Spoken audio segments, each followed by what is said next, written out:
on Crime Files. Every script has 3 acts, doesn't it? We told the police that a mother of 5 was missing and that she was in a very contentious divorce. My suspicions were immediately that something violent had happened to her. The first act was the premeditation and killing of Jennifer Dulos. It's all blood. I mean, it's up here, too. The second act was the cover-up. Why did you tell us things that you knew were false? Through the destruction of evidence. What exactly was being burned? And the defendant's lies. I was in shock. I was nervous. Michelle Troconis did not know. I know that everyone wants answers, but my sister's not the right answer. She doesn't know anything, and she's innocent. And now, we've reached the third act. Except, She doesn't get to write it. you do.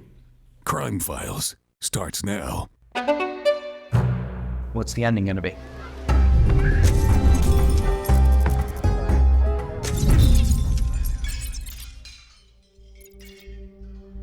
The town of New Canaan is a quaint, safe, and affluent community on Connecticut's Gold Coast. It's an unlikely backdrop for a crime that would captivate the country.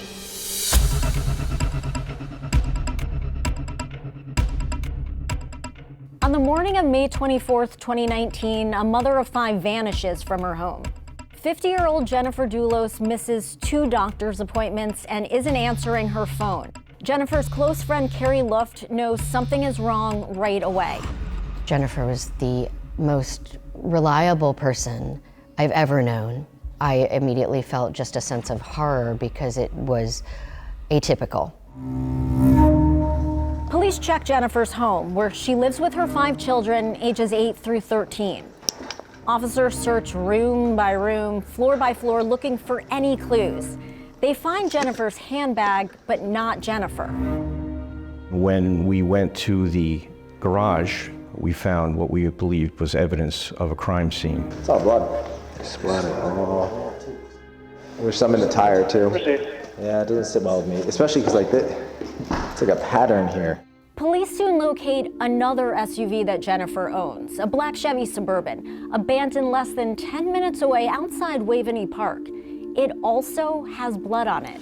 The vehicle was backed up against a tree and left in reverse. The lights were on, so it appeared to have been a hasty parking of the vehicle, which raised further concerns for us. Police issue a missing person alert. As soon as it came into our newsroom, I knew we needed to be on the search for Jennifer. Chopper 12 captured police dogs searching the woods. She's been gone for a week. Her car was found abandoned down there by the running trails. State police take over and call in the FBI to help scour the park's 450 acres. This case is, I believe, the most expansive, widespread case I've ever been involved with. At one point, almost every single unit in the Connecticut State Police were involved. Suspicion quickly turns to Jennifer's estranged husband, Fotis Dulos, who refuses to speak to police. His own behavior is what really raised our concerns. His lack of cooperation and his seemingly to have a lack of concern for the well-being of his wife. I began to look into their relationship. Online records show Jennifer and Fotis have been going through a divorce for 2 years, and there were hundreds of filings with no end in sight. I went to the courthouse to gain access to those documents, and what I found was troubling, an extremely contentious divorce and custody battle. What stood out is that Jennifer was afraid of her husband. Jennifer and Fotis come from very different backgrounds. Jennifer grew up in a wealthy family in New York City, but friends say she was always down to earth. You just couldn't control your laughter when you were around her.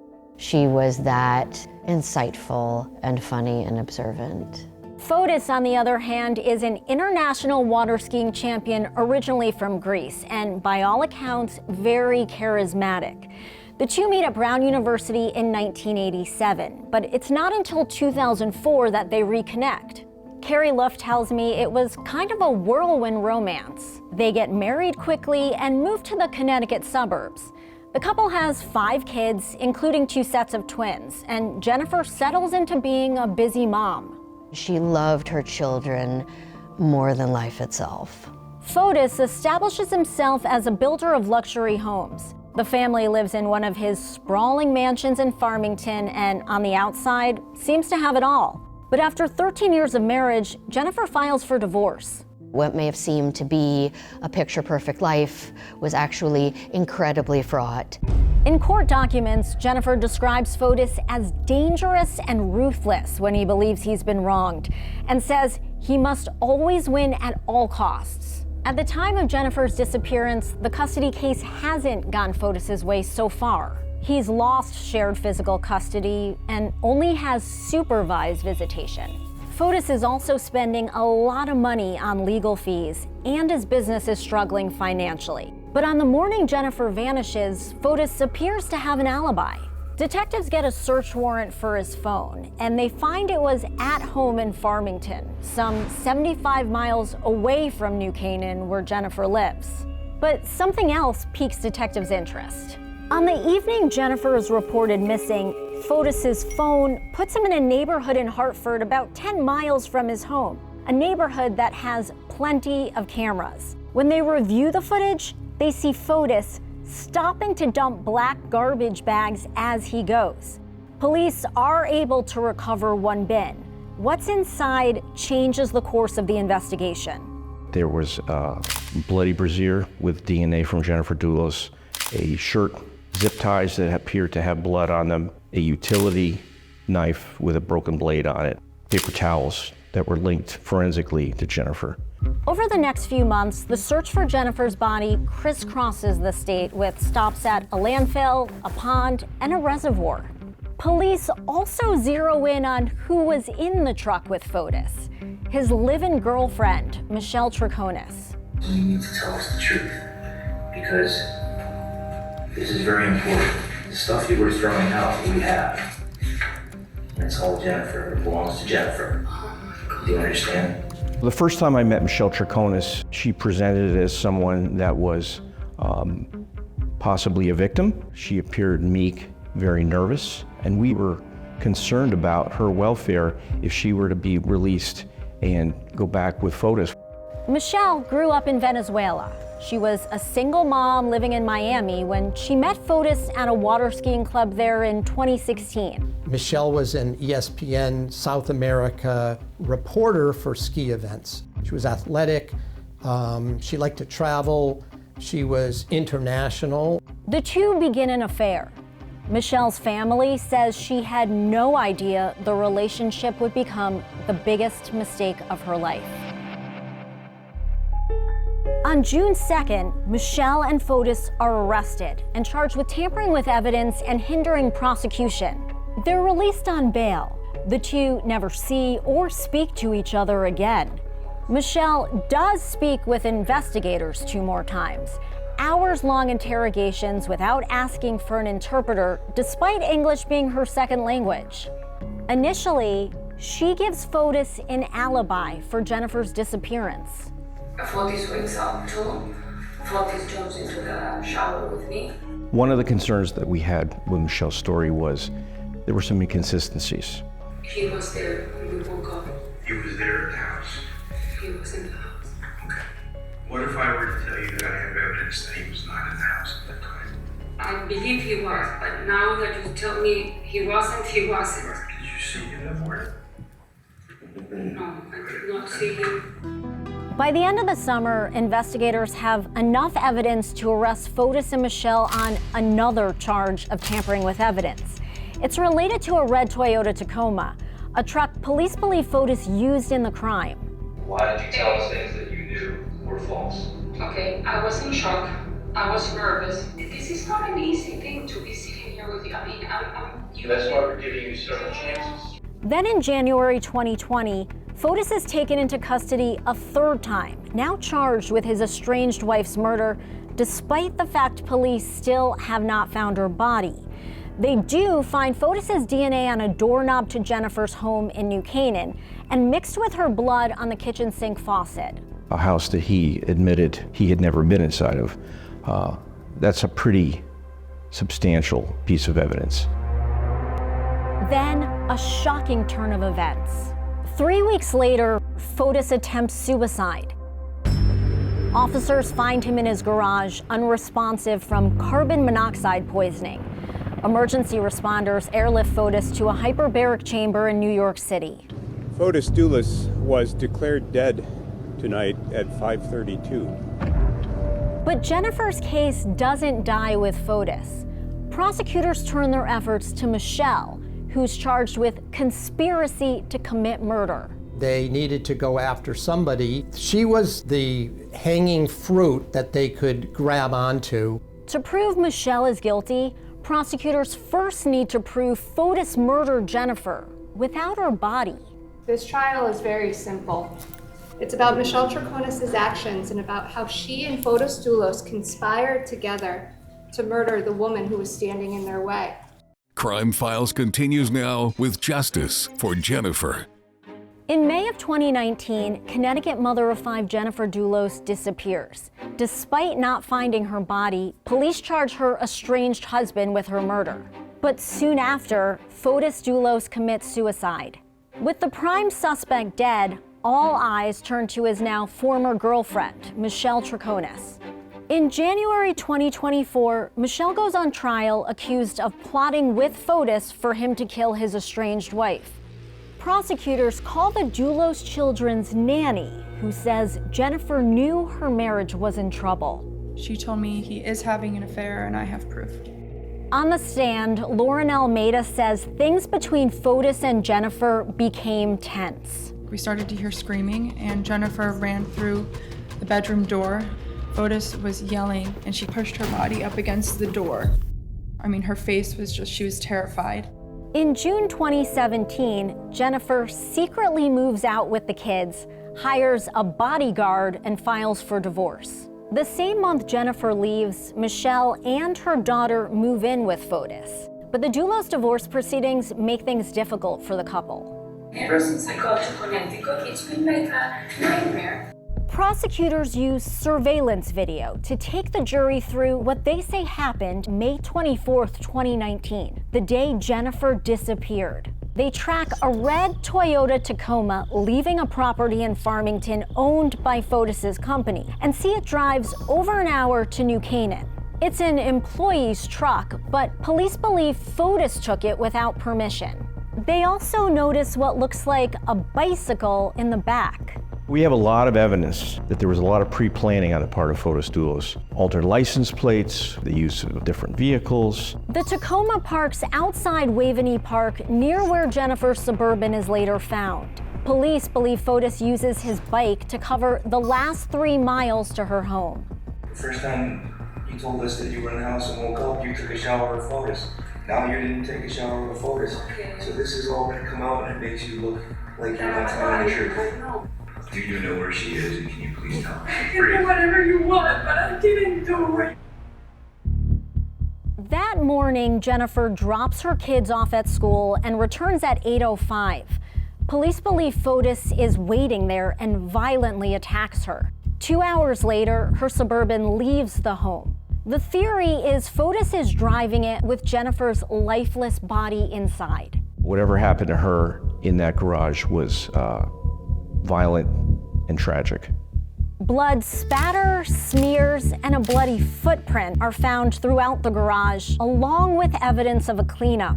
Police believe Fotis put Jennifer's body, the bike, and other evidence into her Suburban, drove back to Waveney Park, transferred everything to the Tacoma, and returned to the company property in Farmington, which is for sale. Michelle joins him there with cleaning supplies, she says, to get the home ready for an open house. But police believe the two are really cleaning the Tacoma and bagging any evidence. A neighbor's camera catches Michelle driving back and forth from the company property to Fotis' home. Each time she's there, investigators notice smoke coming from the chimney. Who's lighting a fire on Memorial Day weekend? Better question, who's lighting 3 fires? There were things they could have been burning, including clothing that he might have been wearing during the crime. A search of the fireplace comes up empty. I know that everyone wants answers, but my sister's not the right answer. She doesn't know anything, and she's innocent. The jury also sees video of Fotis taking the Tacoma to a car wash and detail shop with Michelle following behind. Did you know that the defendant was going to be taking your keys? No. One of the state's key witnesses is Fotis' former employee who owned the Tacoma, Pavel Gumieni says Fotis pressured him to switch out the truck's seats, but Pavel turned the original seats over to investigators. Police say Jennifer's DNA was found on one. Pavel also testifies about a vile remark he says Michelle made about Jennifer when Fotis's dog had to be put down. What exactly did she say? She said Tabit should be buried right next to his dog. Prosecutors also introduce what they call alibi scripts, timelines police found when they searched Fotis's home. They're written by Fotis and Michelle, accounting for their whereabouts the day Jennifer disappeared. The narratives match what Michelle first told police, that Fotis was with her that morning. What she wrote down was what Dulos told her to say, to write down, and she did. What the timelines don't include is the trip Fotis and Michelle took to Hartford that evening. At some point, Michelle does say, "What are we doing here?" He said, no, I'm just getting rid of a few things. Michelle did not know what was in those bags. She did not know. What was in those bags is held up at trial in front of Jennifer's family and friends. Her blood-soaked shirt and bra have been sliced down the middle. It was traumatizing. I'll be processing this the rest of my life. Once the defense begins, they offer a different theory for why Michelle's story changed. She's not a native English speaker. I would evaluate her as having conversational English at about medium proficiency. A psychologist also explains how memory can be altered by stress, time, and others' influence. You have to understand what kind of pressure she was under. They so drilled into her the various stories that she doubts her own memory. Each side presents their final arguments to the 6 men and women who will determine Michelle's fate. Whatever Fotis Dulos did, it was not for or because of Michelle, and it was not with her. Fotis put up a facade until his last poisoned breath. The first act was the premeditation and killing of Jennifer Dulos. The second act was the cover-up, and now we've reached the third act. Except she doesn't get to write it. You write the third act of this script with your verdict. What's the ending gonna be? Crime Files continues now with Justice for Jennifer. The trial of Michelle Troconis goes for almost 7 weeks before the jury begins deliberating whether she plotted with her former boyfriend, Fotis Dulos, for him to kill his estranged wife, Jennifer Dulos. There is nothing that was presented in this case to suggest that she knew in advance what Dulos was going to do.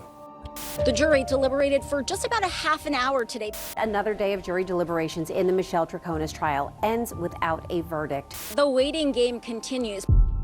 Then on the third day, will the defendant, Michelle Troconis, please rise and face the jury? What say you, Mr. Foreperson? Guilty. Michelle hears that word over and over. Guilty. The jury convicts her of all charges, including conspiracy to commit murder. This is wrong. What happened to my sister today is wrong. It wasn't a fair trial. It wasn't. 3 months later, Michelle returns to court to learn her sentence. But first, she has to listen to the Dulos children. They're being raised by Jennifer's mother in New York City with help from Jennifer's inner circle. Even though Michelle may not have been holding the weapon, I truly believe that she had a lot more to do with everything than she's letting on. I will never forgive you for what you have done. If you have just the least bit of humanity, I suggest you let all of us know exactly what happened that day and where my mother is. Michelle gets her chance to speak too. I am deeply saddened by this tragedy that has affected so many lives. I found out things before and during trial about a man I thought I knew and loved. There's no mention of Jennifer. Total effective sentence, 20 years, execution suspended after 14 and 1/2 years, 5 years probation. 14 and a half years behind bars. They didn't have Dulos. He offed himself so that he couldn't be there. Whatever knowledge he had, he took to the grave with him. I miss her laugh. There will always just be a giant hole. Even after the trial, one question still haunts loved ones and investigators. Where is Jennifer? The mother of Jennifer has a gravesite next to her husband, but there's nothing there of Jennifer. We would want the family to have something of their loved one.